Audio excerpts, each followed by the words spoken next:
Vamos a hablar con Florencia Pires, ella es fundadora de Empatía Uruguay, impulsó esta ley, llevó adelante el debate. ¿Cómo está, Florencia? Gracias por atendernos. Hola Mariana, muchas gracias a ustedes por el espacio. Contame primero cuáles son los fundamentos con los cuales defendían, ¿no?, la ley, ¿no?, el impulso de esta ley, cuáles eran los argumentos a favor y qué te encontraste en el debate como argumento en contra también. Bueno, en realidad los argumentos a favor más que nada que nosotros entendíamos que eran importantes era democratizar y llevar esta libertad de elección a las personas, ¿no? Claramente con lo que implica un proceso controlado y las garantías que invitan a una legalización de esto, o sea, que esté regulado por ley. Los debates en contra han sido más que nada miedos que pueden existir respecto a lo que puede ser una corriente resbaladiza, que de hecho no se va a dar, quiénes van a acceder, en qué condiciones, si era para todo el mundo. Y bueno, eso es establecido por la ley esta que nosotros consideramos que es muy garantista. Si querés ahora nosotros...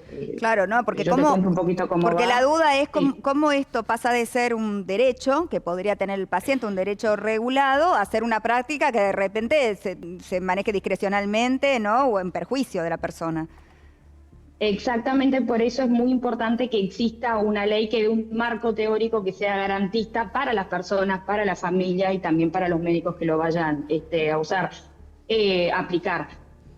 Nosotros lo que tratamos desde Empatía Uruguay, que llevamos adelante información a las personas, es justamente eso, primero buscamos llevar el debate a la sociedad civil, a la ciudadanía, que las personas estén informadas, porque este proyecto no es de ahora ni es de en este gobierno que se presentó en el año 2021 por el entonces diputado Ope Pasquet. Y ahí es cuando nosotros entramos en conocimiento con este proyecto y decidimos desde la sociedad civil llevar información. Pero lo que importa acá es que este proceso lleva muchos pasos. Primero, que no aplica a todo el mundo, tienen que ser a personas psíquicamente aptas, que son mayores de edad y que están determinadas, se encuentran dentro de determinadas o padecen determinadas enfermedades, ¿no? Ah, ¿sí? Que tiene que ser Sí, claro. Tiene que ser una... Etapa terminal, irreversible. Una enfermedad incurable o irreversible, con dolores insoportables, que se encuentren en una etapa terminal. También se prevé el hecho de que se tiene que ser un ciudadano uruguayo, ya sea natural o legal, o un residente acreditado en el país. ¿Por qué? Porque otro miedo que existía también es el del turismo eutanásico que se puede dar. Claro, que una persona viaje a Uruguay para no provocar ahí que es lo que muchas muerte. personas igual hacen, terminan haciendo por no acceder a ese derecho. En la Argentina hubo un caso emblemático que fue el de la antropóloga Adriana Estañaro, que tenía ELA, que murió finalmente en octubre de 2023, bien digo, hace exactamente 2 años, pidiendo que la eutanasia sea ley en nuestro país y no pudo efectivamente verlo materializado.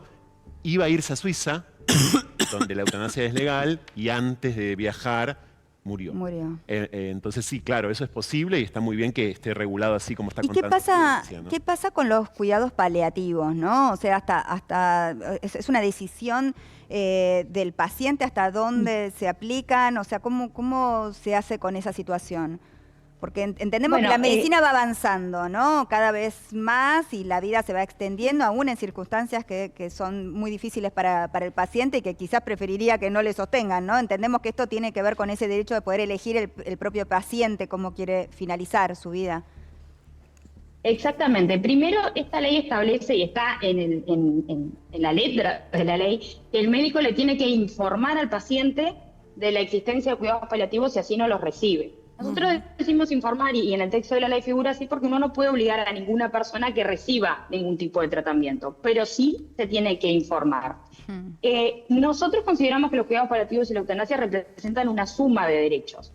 ¿Y por qué decimos esto? Porque también entendemos que afirmar que todo sufrimiento o dolor puede ser aliviado solamente con los cuidados paliativos es una arrogancia, porque el dolor en ese sentido es una experiencia profundamente subjetiva que solo lo mide el paciente, y lo mide en su cuerpo, en sus valores y en su historia.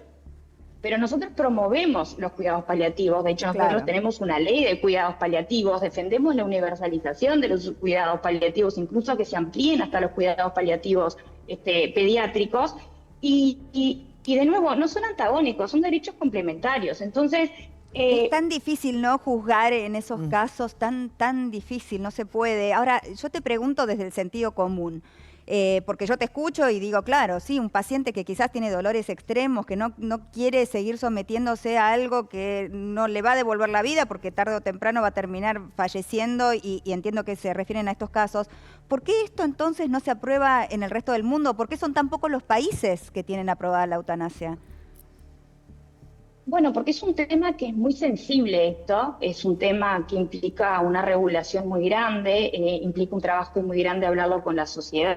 Nosotros también en Uruguay celebramos que vivimos en un país laico donde se respetan todas las religiones y celebramos el culto a cualquiera de las religiones, pero no hay... Claro, acá está el tema de la religión también, ¿no? Porque hay religiones que se oponen a esto, sí, claramente. Por eso, y en términos filosóficos, como bien sabe Florencia y cualquier profesional de la medicina, Mariana, intervienen sobre todo especialistas en bioética. Es, dentro de la filosofía, la bioética, la rama específica que tiene una autoridad epistemológica especial para justamente llevar adelante estas discusiones en ámbitos médicos, en ámbitos hospitalarios. Todos los hospitales, todas las clínicas privadas de nuestro país tienen comité de bioética, y bueno, en la Argentina hay 3 proyectos de ley, más o menos. Digo más o menos porque se le pierde el rastro a esto en general, pero hay uno muy fuerte que duerme, en este momento duerme. Igual hay que decir que está permitida la objeción de conciencia, sí, claro, ¿no? Sí. Porque hay una responsabilidad también Sí. en decidir ser quien pone fin a la vida de alguien, entonces existe la objeción de conciencia. O sea, Eso un médico no puede decir, yo me niego a esto. Yo me niego. Eso Sí. no quiere decir que el paciente no tiene derecho, en el caso de la ley que se reguló en